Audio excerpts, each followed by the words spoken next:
Hi, ನನ್ನೂರು Hassan ಜಿಲ್ಲೆ ಅರಸೀಕೆರೆ ತಾಲೂಕು ಕಾಳೆನಹಳ್ಳಿ ಅಂತ ಒಂದು ಹಳ್ಳಿ. ಒಂದು ತುಂಬ ಕುಟುಂಬದಿಂದ ಬಂದಂಥವನು. ನಮ್ಮಪ್ಪ ರಿಟೈರ್ಡ್ ಟೀಚರ್, ರೈತರು. ನನ್ನ ತಾಯಿನೂ ಅಲ್ಲೇ ಊರಲ್ಲೇ ಇರೋದು, ಕಾಳೆನಹಳ್ಳಿಲಿ. ನಾನು ವಿದ್ಯಾಭ್ಯಾಸ ನನ್ನ ದೊಡ್ಡಪ್ಪನ ಮನೆಯಲ್ಲಿ ನನ್ನ ಪ್ರೈಮರಿ ಸ್ಕೂಲ್ ವಿದ್ಯಾಭ್ಯಾಸ ಆಯಿತು ಅರಸೀಕೆರೆಯಲ್ಲಿ.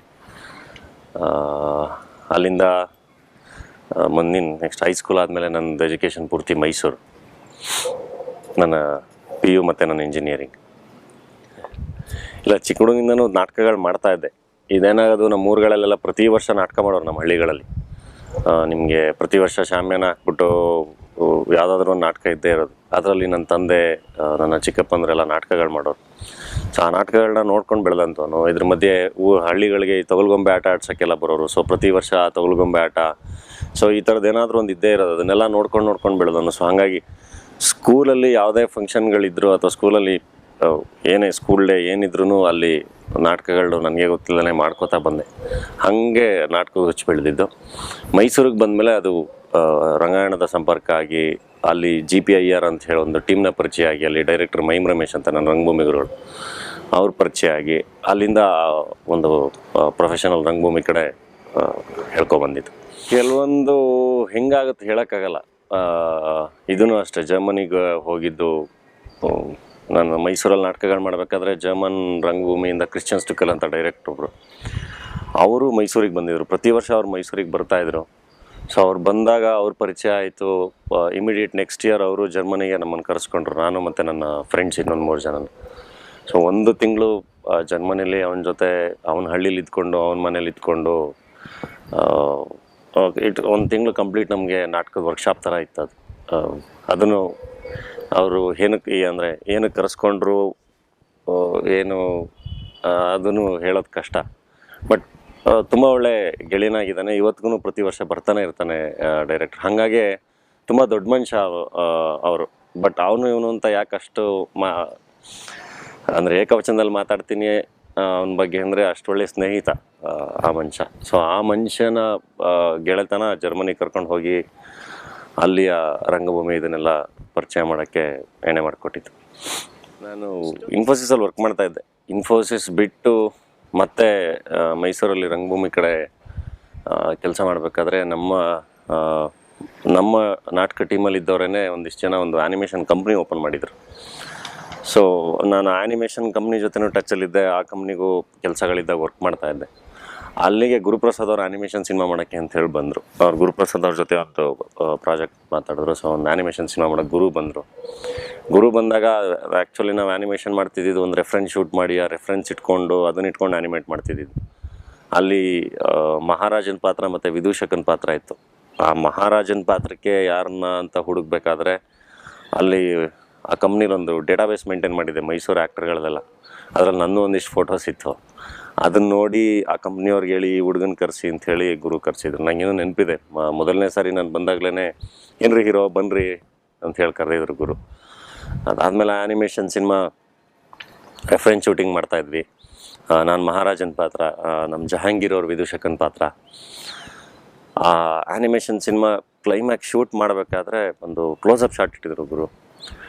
ಅದನ್ನು 1 ಟೇಕಲ್ಲೇ ಪರ್ಫಾರ್ಮ್ ಮಾಡಿದೆ. ಆವಾಗ ಗುರು ಅವ್ರ ಸ್ಟೈಲಲ್ಲಿ ಹೇಳಿದ್ರು, ರೇ ಜಿಮ್ ಮಾಡಿರಿ, ನಾನು ಹೀರೋ ಮಾಡ್ತೀನಿ, ಬೇರೆ ಯಾರ ಹತ್ರನೂ ಹೋಗಬೇಡಿ ಅಂತ. ಇದು ಮೋಸ್ಟ್ಲಿ ಒಂದು 2008 ಅನ್ಸುತ್ತೆ. ಅದಾದಮೇಲೆ ಮುಗೀತು ಆ್ಯನಿಮೇಷನ್ ಸಿನಿಮಾ. ನಾನು ಆ್ಯನಿಮೇಷನ್ ಸಿನಿಮಾ ಡಬ್ ಮಾಡಿ ವಾಪಸ್ ಹೋದೆ. ಮೈಸೂರಲ್ಲಿ ನಾವು ಶಾರ್ಟ್ ಫಿಲ್ಮ್ಸು, ನಾಟಕಗಳು ಕಂಟಿನ್ಯೂ ಮಾಡ್ತಾಯಿದ್ವಿ. ಡೈರೆಕ್ಟರ್ ಸ್ಪೆಷಲ್ ಎದ್ದೇಳು ಮಂಜುನಾಥ ರಿಲೀಸ್ ಆಯಿತು. ಬಂದೆ, ಗುರುವ್ರ ಜೊತೆ ಸಿನಿಮಾ ನೋಡ್ಕೊಂಡು ಹೋದೆ. ಡೈರೆಕ್ಟರ್ ಸ್ಪೆಷಲ್ ಅನೌನ್ಸ್ ಆಯಿತು, ಬಟ್ ಬೇರೆ ಕಾಸ್ಟಿಂಗ್ ಇತ್ತು. ಅದಾದಮೇಲೆ ನಾನು ಮೈಸೂರು ಖಾಲಿ ಮಾಡಬೇಕಾಗಿ ಬಂತು. ಬ್ಯಾಂಗ್ಳೂರಿಗೆ ಬಂದೆ, ಫೋನ್ ಮಾಡಿದೆ ಗುರುವ್ರಿಗೆ. ಪರವಾಗಿಲ್ಲ, ಡೈರೆಕ್ಟರ್ ಸ್ಪೆಷಲಲ್ಲಿ ಆ್ಯಕ್ಟ್ ಮಾಡಲಿಲ್ಲ ಅಂದ್ರೂ ಪರವಾಗಿಲ್ಲ, ನಾನು ಡೈರೆಕ್ಷನ್ ಡಿಪಾರ್ಟ್ಮೆಂಟಲ್ಲಿ ನಿಮ್ಮ ಜೊತೆ ಕೆಲಸ ಮಾಡ್ತೀನಿ ಅಂಥೇಳಿ. ಸೊ ಹಂಗೋಗಿ ಗುರುವ್ರ ಜೊತೆ ಕೆಲಸಕ್ಕೆ ಸೇರಿಕೊಂಡೆ. ಅದಾದಮೇಲಿಂದ ಎಲ್ರಿಗೂ ಗೊತ್ತೇ ಇದೆ, ಡೈರೆಕ್ಟರ್ ಸ್ಪೆಷಲ್ ಕಾಸ್ಟಿಂಗ್ ಚೇಂಜ್ ಆಯಿತು, ಸ್ಕ್ರಿಪ್ಟ್ ಚೇಂಜ್ ಆಯಿತು. ಅದರಲ್ಲಿ ಒಂದು ಒಳ್ಳೆ ಪಾತ್ರಕ್ಕೆ ನನ್ನನ್ನು ತೊಗೊಬಂದು ಕೂರಿಸಿದ್ರು. ಹಾಗೆ ಸಿನಿಮಾಗೆ ಬಂದಿದ್ದು. ಎಕ್ಸ್ಪೀರಿಯೆನ್ಸು ತುಂಬ ಚೆನ್ನಾಗಿತ್ತು. ಅಂದರೆ ನಾನು ಇಂಡಸ್ಟ್ರಿಗೆ ಬರೋಕ್ಕಿಂತ ಮುಂಚೆ ನಾನು ಏನೇನೆಲ್ಲ ಕಲಿಬೇಕು, ಏನು ಅದು ಸಿನಿಮಾ ಎಲ್ಲ ಥರದ ವಿಷಯದಲ್ಲೂ ನಾನು ಗುರು ಅವ್ರ ಹತ್ರ ಕಲ್ತಿದ್ದು ತುಂಬ ಇದೆ. ಒಂದು ಸ್ಕ್ರಿಪ್ಟ್ ಬಗ್ಗೆ ಇರ್ಬೋದು, ನಟನೆ ಬಗ್ಗೆ ಇರ್ಬೋದು. ಆಲ್ಮೋಸ್ಟ್ ನಂದು ಅವ್ರದ್ದು ನಾನು ಡೈರೆಕ್ಟರ್ ಸ್ಪೆಷಲ್ ರಿಲೀಸ್ ಆಗೋಕ್ಕಿಂತ ಮುಂಚೆ ಅಂದರೆ ಒಂದು 5 ವರ್ಷಗಳ ಸಂಬಂಧ. ಅದರಲ್ಲಿ ತುಂಬ ಕಲ್ತಿದ್ದೀನಿ. ತುಂಬ ಚೆನ್ನಾಗಿತ್ತು ಎಕ್ಸ್ಪೀರಿಯೆನ್ಸ್. ಡೈರೆಕ್ಟರ್ ಸ್ಪೆಷಲಲ್ಲಿ ಒಂದು ಶಾಟ್ ಇದೆ. ನಾನು ತಂದೆ ತಾಯಿ ಇವರೆಲ್ಲ ಕರ್ಕೊಂಬಂದಿರ್ತೀನಿ, ಅವ್ರುಗಳಿಗೆ ಬಟ್ಟೆ ತೊಗೊಬಂದಿರ್ತೀನಿ, ಅವ್ರು ಹಾಕ್ಕೊಂಬನ್ನಿ ಅಂತ ಹೇಳಿರ್ತೀನಿ. ಅವರೆಲ್ಲ ಹಾಕ್ಕೊಂಬಂದಾಗ ಅವ್ರನ್ನ ತುಂಬ ಇಮೋಷ್ನಲ್ಲಾಗಿ ನೋಡ್ತೀನಿ ತಿರುಗಿ. ಆ ಶಾರ್ಟ್ ಶೂಟ್ ಮಾಡಬೇಕಾದ್ರೆ ಗುರು ಹೇಳಿದರು, ನಿಜವಾಗ್ಲೂ ನಿಮ್ಮಲ್ಲಿ ಒಬ್ಬ ಒಳ್ಳೆ ಕಲಾವಿದ ಇದ್ದಾನೆ ರೀ, ಎಷ್ಟು ಚೆನ್ನಾಗಿ ಎಕ್ಸ್ಪ್ರೆಸ್ ಮಾಡಿದ್ರಿ ಅಂತ. ಗುರು ಅವ್ರಿಗೆ ನಾನು ಇಷ್ಟ. ಸೊ ಮತ್ತೆ ಇಲ್ಲ, 2ನೇ ಸಲದಲ್ಲೂ ಮತ್ತೆ ಕೆಲಸ ಮಾಡೋಣ, ಇನ್ನೊಂದು ಸಿನಿಮಾ ಮಾಡೋಣ, ಈ ಸರಿ ಇನ್ನೂ ಒಳ್ಳೆ ಸ್ಕ್ರಿಪ್ಟ್ ಮಾಡೋಣ ಅಂತ ಹೇಳಿ ತುಂಬ ಒಳ್ಳೆ ಸ್ಕ್ರಿಪ್ಟ್ ಮಾಡ್ತಾಯಿದ್ದಾರೆ. Very excited to work with Guru again. ಇಲ್ಲ, ಹುಚ್ಚ ಬೇರೆ ಬೇರೆ ಕಾರಣಗಳಿಗಾಗಿ ನಾನು ಮಾಡ್ತಾಯಿಲ್ಲ, ಅದನ್ನು ಇನ್ನೊಬ್ಬರು ಮಾಡ್ತಾಯಿದ್ದಾರೆ. ಮಾಡ್ತಿದ್ದಾರೆ ಹುಚ್ಚ ಟು ಓಂ ಪ್ರಕಾಶ್ ಅವರು. ಬಟ್ ನಾನು ಆ್ಯಕ್ಟ್ ಮಾಡ್ತಿಲ್ಲ ಅದರಲ್ಲಿ, ಇನ್ನೊಬ್ರು ಆ್ಯಕ್ಟ್ ಮಾಡ್ತಿದ್ದಾರೆ. ಬಟ್ ಅವ್ರ ಜೊತೆ ಇನ್ನೊಂದು ಸಿನಿಮಾ ಮಾಡ್ತೀನಿ. ಬಾಕ್ಸರ್ ನಿಮ್ಗೆ ತುಂಬ ಚೆನ್ನಾಗಿದೆ. ನಿಮಗೆ ಪ್ರೀತಮ್ ಅವ್ರ ಸಿನಿಮಾ ಅಂದರೆ ಗೊತ್ತಿರುತ್ತೆ ಅವ್ರ ಸ್ಟೈಲ್. ಒಂದು beautiful love story. First time ಒಂದು ಆ್ಯಕ್ಷನ್ ಬೇಸ್ಡ್ ಲವ್ ಸ್ಟೋರಿ ತೊಗೊಂಡಿದ್ದಾರೆ. ಬಟ್ ಒನ್ಸ್ ಅಗೇನ್ ಒಬ್ಬ ಬಾಕ್ಸರ್ನ ಒಂದು ಲವ್ ಸ್ಟೋರಿ ಅದು. ಅವನು ಈ ಸ್ಟ್ರೀಟ್ ಬಾಕ್ಸಿಂಗು, ಬೆಟ್ಟಿಂಗ್ ಬಾಕ್ಸಿಂಗ್ ಆ ಥರದ್ದನ್ನು ಮಾಡ್ಕೊಂಡು ಜೀವನ ಮಾಡ್ತಿರೋಂಥ ಹುಡುಗ, ಅವನ ಜೀವನದಲ್ಲಿ ಬರುವಂಥ ಒಂದು ಹುಡುಗಿ, ಅವ್ರ ಲವ್ ಸ್ಟೋರಿ ಅದು ಬಾಕ್ಸರ್. ತುಂಬ ಚೆನ್ನಾಗಿ ಬಂದಿದೆ. ಇನ್ನೇನು ಲಾಸ್ಟ್ ಶೆಡ್ಯೂಲ್ ಬಾಕಿ ಇದೆ. ಸದ್ಯದಲ್ಲೇ ಟ್ರೈಲರ್ ರಿಲೀಸ್ ಆಗುತ್ತೆ. ಸಿನಿಮಾ ಕೂಡ ನಿಮಗೆ ತುಂಬ ಕಾಯಿಸಲ್ಲ, ತುಂಬ ಬೇಗ ಬಾಕ್ಸರ್ ಬರುತ್ತೆ. ನನಗೆ ಅಂದರೆ ನಾನು ಪರ್ಸ್ನಲಿ ಐತಿಹಾಸಿಕ ಪಾತ್ರಗಳು ಮಾಡಬೇಕು ಅನ್ನೋದು ತುಂಬ ಇಷ್ಟ. ಅದು ಹೇಳಿದ್ನಲ್ಲ, ಚಿಕ್ಕ ಹುಡುಗನಿಂದ ಈಗ ಹಳ್ಳಿಗಳಲ್ಲಿ ನಾಟಕಗಳು ಮಾಡಿದಾಗ ಯೂಶ್ವಲಿ ಅದೇ ಥರ ತುಂಬ ಜಾಸ್ತಿ ಮಾಡ್ತಾರೆ. ಅದನ್ನೆಲ್ಲ ನೋಡಿ ಮೋನೋ ಆ್ಯಕ್ಟಿಂಗ್ ಮಾಡಿಕೊಂಡು, ನಿಮಗೆ ಮನೇಲಿ ಟೇಪ್ ರೆಕಾರ್ಡರ್ ಇದ್ದಾಗ ಅದೆಷ್ಟು ಕ್ಯಾಸೆಟ್ಗಳನ್ನ ಹಾಳು ಮಾಡಿದ್ದೀನೋ ಗೊತ್ತಿಲ್ಲ.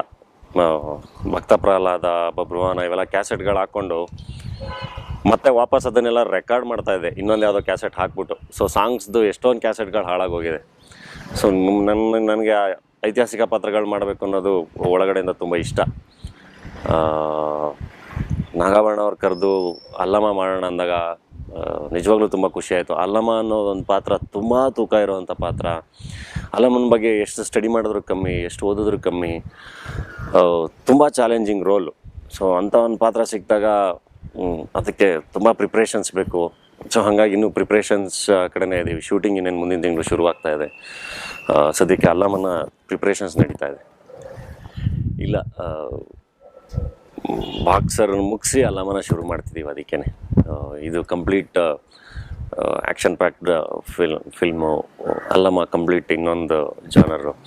ಸೊ ಹಾಗಾಗಿ ಬಾಕ್ಸರ್ ಮುಗಿಸಿ ಈಗ ಅಲ್ಲಮ್ಮ ಶುರು ಮಾಡ್ತಾಯಿದ್ದೀವಿ ನೆಕ್ಸ್ಟ್ ಮಂತು. ಬಟ್ ಏನಂದರೆ ಬಾಕ್ಸರ್ ಸಿನಿಮಾದ ಜೊತೆಗೇ ಅಲ್ಲಮ್ಮನ ಪ್ರಿಪ್ರೇಷನ್ಸ್ ಅಂತೂ ನಡೀತಾ ಇದೆ. ನಾಗಮಂಡಲವ್ರ ಜೊತೆ ಕೆಲಸ ಮಾಡೋದೂ ಒಂದು ಕನಸು. ಅವ್ರದ್ದು ಮೈಸೂರು ಮಲ್ಲಿಗೆ, ಶಿಶುನಾಳ ಶರೀಫ, ನಾಗಮಂಡಲ, ಜನ್ಮದ ಜೋಡಿ, ಆ ಸಿನಿಮಾಗಳು ನೋಡಿದಾಗೆಲ್ಲ ಅನ್ಸೋದು. ಎಸ್ಪೆಷಲಿ ಇವತ್ತು ಕನ್ನಡದಲ್ಲಿ ಒಂದು ಎಪಿಕ್ ಸಿನಿಮಾನ ಅಥವಾ ಎಪಿಕ್ ಕ್ಯಾರೆಕ್ಟರ್ಗಳನ್ನ ಅಥವಾ ನಿಮಗೆ ಅಲ್ಲಮ್ಮನಂಥ ಒಂದು ಬಯೋಪಿಕ್ನ ತುಂಬ ಚೆನ್ನಾಗಿ ಹ್ಯಾಂಡ್ಲ್ ಮಾಡೋವಂಥ ನಿರ್ದೇಶಕರಿದ್ದಾರೆ ಅಂದರೆ ಅದು ನಾಗಾಭರಣ ಅವರು. ಅಲ್ಲಮ್ಮನಂಥ ಪಾತ್ರ ಅಂದರೆ ನನಗಿನ್ನೂ ಎಕ್ಸ್ಪೀರಿಯೆನ್ಸ್ ಕಮ್ಮಿ, ಇನ್ನೂ 2-3 ಸಿನಿಮಾ ಅಷ್ಟೇ. ಅದು ಬಿಟ್ಟರೆ ಒಂದಿಷ್ಟು ನಾಟಕಗಳ ಎಕ್ಸ್ಪೀರಿಯೆನ್ಸು. ಅಂಥ ಪಾತ್ರ ನನ್ನ ಕೈಯಿಂದ ಮಾಡ್ಸೋಕ್ಕೆ ಸಾಧ್ಯ ಇರೋದು ಅಂಥ ಅನುಭವಿ ನಿರ್ದೇಶಕರಿಂದ ಮಾತ್ರ. ಸೊ ಹಾಗಾಗಿ ಅಲ್ಲಮ್ಮನ ಪಾತ್ರ ನಾನು ಮಾಡ್ತೀನಿ ಅನ್ನೋದಕ್ಕಿಂತ ಅದನ್ನು ನಾಗಾಭರಣವರೇ ತುಂಬ ಚೆನ್ನಾಗಿ ಮಾಡಿಸ್ತಾರೆ ಅಂತ ಹೇಳ್ತೀನಿ. ರಾಟೆ ತುಂಬ ಚೆನ್ನಾಗಿ ಬಂದಿದೆ ಫಿಲ್ಮು. ನನ್ನ 2ನೇ ಸಿನಿಮಾ ಡೈರೆಕ್ಟರ್ ಸ್ಪೆಷಲ್ ಆದಮೇಲೆ AP ಅರ್ಜುನ್ ಅವ್ರ ಡೈರೆಕ್ಷನ್ನು, ಹರಿಕೃಷ್ಣ ಅವ್ರ ಪ್ರೊಡ್ಯೂಸರು. ಟ್ರೈಲರ್ ಎಲ್ಲ ನೋಡಿದ್ದೀರಾ, ತುಂಬ ಚೆನ್ನಾಗಿದೆ, ತುಂಬ ಎಕ್ಸ್ಪೆಕ್ಟೇಷನ್ಸ್ ಇದೆ. ಬಟ್ ಏನಾಗುತ್ತೆ, ಸಿನಿಮಾ ಯಾವಾಗಲೂ ನಾವು ತುಂಬ ಪ್ಲ್ಯಾನ್ ಮಾಡಿನೇ ಮಾಡಿರ್ತೀವಿ, ಬಟ್ ಯಾವುದು ನಾವು ಅಂದ್ಕೊಂಡಂಗೆ ಆಗಲ್ಲ. ಇವಾಗ ನಮ್ಮ ರಾಟೆ ಕಾನ್ಸೆಪ್ಟು ನಿಮಗೆ ಗೊತ್ತಿರೋದೇನೆ. ಏನೋ ನಾವು ಅಂದುಕೊಂಡಂತೆ ತಿರುಗಲ್ಲ ರಾಟೆ. ಏನೋ ಆಮಿಟಿ ಹೇಳೋದಂತೆ ತಿರುಗುತ್ತೆ ರಾಟೆ ಅಂತ. ಹಂಗೆ ಯಾವುದು ಪಕ್ಕ ನಾವು ಅಂದ್ಕೊಂಡಂಗೆ ಆಗಲ್ಲ. ಸೊ ಹಾಗಾಗಿ ರಾಟೆ ಸಿನಿಮಾ ಈಗ ಕಂಪ್ಲೀಟ್ ಆಗಿದೆ, ತುಂಬ ಚೆನ್ನಾಗಿ ಬಂದಿದೆ. ಇನ್ನೊಂದು ಸ್ವಲ್ಪ ಕಾಯ್ಬೋದು ಅಷ್ಟೇ ನೀವು. ಮೋಸ್ಟ್ಲಿ ಈ ಕ್ರಿಸ್ಮಸ್ಗೆ ರಾಟೆ ನಿಮ್ಮ ಮುಂದೆ ಬರ್ಬೋದು. 6 ಪ್ಯಾಕ್ಸ್ ಮಾಡೋಕ್ಕೆ ಮೊದಲು ತುಂಬ ಪೇಷನ್ಸ್ ಬೇಕು, ಆಮೇಲೆ ತಿನ್ನೋದು ಬಿಟ್ಬಿಡ್ಬೇಕು. ಅದು ಹೆಂಗೆ ಹೇಳಬೇಕು ಅಂದರೆ, ಈ ಕೇಳೋರು ಏನ್ರಿ ಹೊಟ್ಟೆಗೆ ಅನ್ನ ತಿನ್ನಲ್ವೇನ್ರಿ ನೀವು ಅಂತ. ನಮಗೆ ಹಂಗೆ ಕೇಳಿದ್ರೆ ಹೌದಪ್ಪ ನಾವು ಹೊಟ್ಟೆಗೆ ಅನ್ನ ತಿನ್ನಲ್ಲ ಅಂತ ಹೇಳಬೇಕಾಗುತ್ತೆ 6 ಪ್ಯಾಕ್ಸ್ ಮಾಡೋರು. ರೈಸು ಸ್ವೀಟು ಇದೆಲ್ಲ ಮುಟ್ಟಿ ಆಯಿತು 3-4 ತಿಂಗಳಾಗೋಯ್ತು. ಪ್ಯಾಕ್ಸು ಇವಾಗ ಕಾಣಿಸ್ತಾ ಇದೆ. ಬಾಕ್ಸರ್ ಕ್ಲೈಮ್ಯಾಕ್ಸ್ ಫೈಟಲ್ಲಿ 6 ಪ್ಯಾಕ್ಸ್ ತೋರಿಸ್ತಾ ಇದ್ದೀನಿ. ಕಷ್ಟ ಅಂತ ಹೇಳಲ್ಲ, ಡೆಡಿಕೇಟ್ ಮಾಡಿದ್ರೆ ಖಂಡಿತ 6 ಪ್ಯಾಕ್ಸ್ ಮಾಡ್ಬೋದು.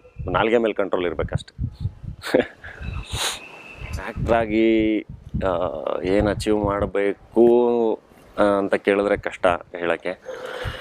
ಮತ್ತು ಎಲ್ಲ ಥರದ ಪಾತ್ರಗಳನ್ನೂ ಮಾಡಬೇಕು, ತುಂಬ ಒಳ್ಳೊಳ್ಳೆ ಪಾತ್ರಗಳನ್ನ ಮಾಡಬೇಕು ಅಂತ ಆಸೆ ಇದೆ ಅಷ್ಟೇ. ಅಂದರೆ ಒಂದೊಂದು ಸಿನಿಮಾಗೂ ಬೇರೆ ಬೇರೆ ಕ್ಯಾರೆಕ್ಟರ್ಸ್ನೇ ಮಾಡಬೇಕು ಅಂತ.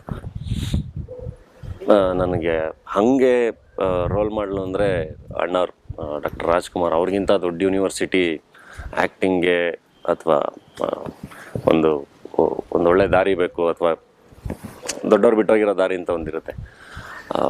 ಅದು ಅಣ್ಣವ್ರು ಬಿಟ್ಟೋಗಿರೋ ದಾರಿ, ಅಣ್ಣವ್ರಿಗಿಂತ ದೊಡ್ಡ ಯೂನಿವರ್ಸಿಟಿ ಯಾವುದೂ ಇಲ್ಲ. ನನಗೆ ಅವರೇ ರೋಲ್ ಮಾಡಲು. ಏನು ಅಂದರೆ ಅದೇ ಬೇರೆ ಬೇರೆ ಪಾತ್ರಗಳು ಅವ್ರುಗಳ ಥರ ಮಾಡಬೇಕಷ್ಟೆ. ಜಯನಗರ 4th ಬ್ಲಾಕ್ ಅನ್ನೋ ಒಂದು ಶಾರ್ಟ್ ಫಿಲ್ಮ್ ನೋಡಿದ್ದೀರಾ? ಸೊ ನನ್ನ ನಟನೆ ನಿಮ್ಗೆ ಅದರಲ್ಲೆಲ್ಲ ಇಷ್ಟ ಆಗಿರುತ್ತೆ ಅನ್ಕೋತೀನಿ. ಸೊ ನನಗೆ director special Jayanagar 4th block, director special Dhananjaya ಬೇರೆ, ಜಯನಗರ 4th ಬ್ಲಾಕ್ ಧನಂಜಯ ಬೇರೆ. ಹಾಗೆ ರಾಟೆಲು ರಾಟೆ ರಾಜನೇ ಬೇರೆ ಇರ್ತಾನೆ, ಅಲ್ಲಮ್ಮನೇ ಬೇರೆ ಇರ್ತಾನೆ, ಬಾಕ್ಸರೇ ಬೇರೆ ಇರ್ತಾನೆ.